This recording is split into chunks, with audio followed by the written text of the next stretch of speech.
এরা হলো শহীদ পরিবারের আর কি। ভাই ভাই একটু কথা বলবো? না না না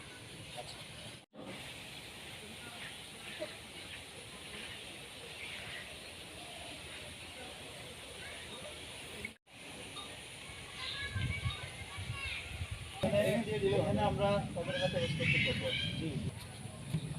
তোমরা কি হ্যাঁ জি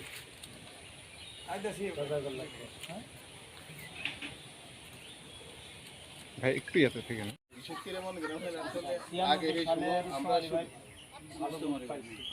আর এখন আমাদের প্রধান রাজনৈতিক দল দুইটা, হলো জামাত ইসলামী আর হলো বিএনপি। বিএনপি হলো বাতিল, ইসলামের বিরুদ্ধে বাতিল শক্তি, আর ইসলামী শক্তি নাই এবং কোরআনের শাসন জারি হচ্ছে।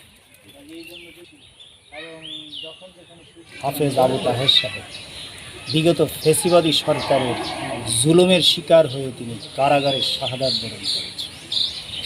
শহীদ আবু তাহের সাহেব তিনি ছিলেন ইসলামের ব্যাপারে আপোষহীন। তিনি সমাজ এবং রাষ্ট্রে ইসলাম প্রতিষ্ঠার জন্য আজীবন সংগ্রাম করেছিলেন। এটাই ছিল তার অপরাধ। এই অপরাধে ফেসিবাদী সরকার তাকে নির্মমভাবে শহীদ করেছে।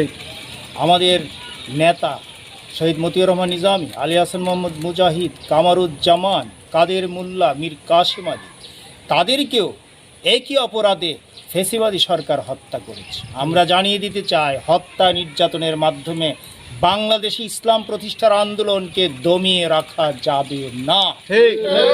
আমরা শহীদ হাফেজ আবু তাহেরের উত্তরসূরি হয়ে বাংলার জমিনে আল্লাহর দ্বীনকে বিজয়ী করার জন্য শেষ পর্যন্ত সংগ্রাম চালিয়ে যাব। এর জন্য যদি আমাদের কপালে নসিব থাকে, আমাদের কপালে যদি শাহাদাত থাকে, সেটাকে আমরা বরণ করে নিতে প্রস্তুত আছি। আজকে বাংলাদেশ জামাত ইসলামী বিজয়নগর উপজেলার শাখার পক্ষ থেকে এই শহীদ পরিবারে ঈদ উপলক্ষে আর্থিক অনুদান দেওয়ার আজকের এই প্রধান অতিথি ব্রাহ্মণবাড়িয়া জেলার 3 আসন সদর এবং বিজয়নগরে সম্ভাব্য প্রার্থী জনাব অধ্যাপক জুনাইদ হাসান ভাইয়ের উপস্থিতিতে আমরা এই অর্থ হস্তান্তর করি।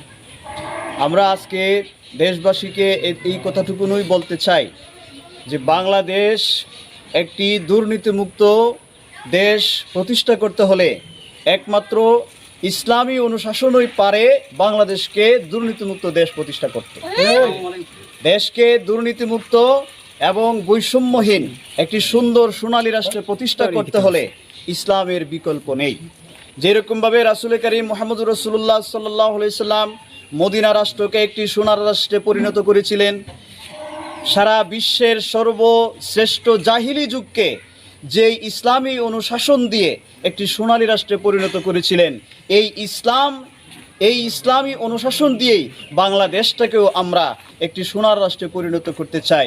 একটি সুন্দর, সুশৃঙ্খল, বৈষম্যহীন, দুর্নীতিমুক্ত একটি রাষ্ট্র প্রতিষ্ঠা করতে ইসলামের বিকল্প নেই। সেজন্য দেশবাসীকে আহ্বান জানাবো, আসুন বাংলাদেশ জামাত ইসলামীর নেতৃত্বে, বাংলাদেশ জামাত ইসলামীর আহ্বানে আগামী নির্বাচনে আমরা ইসলামী দলগুলোকে বিজয়ী করে সংসদে ইসলামী আইন যখন আমরা প্রতিষ্ঠা করতে পারবো, তাহলেই আমরা এই দেশটাকে সুন্দর, সুশৃঙ্খল, সোনালী রাষ্ট্রে পরিণত করতে পারবো। এই আহ্বান আমি রেখেই আমার বক্তব্য শেষ করছি। আসসালামু আলাইকুম।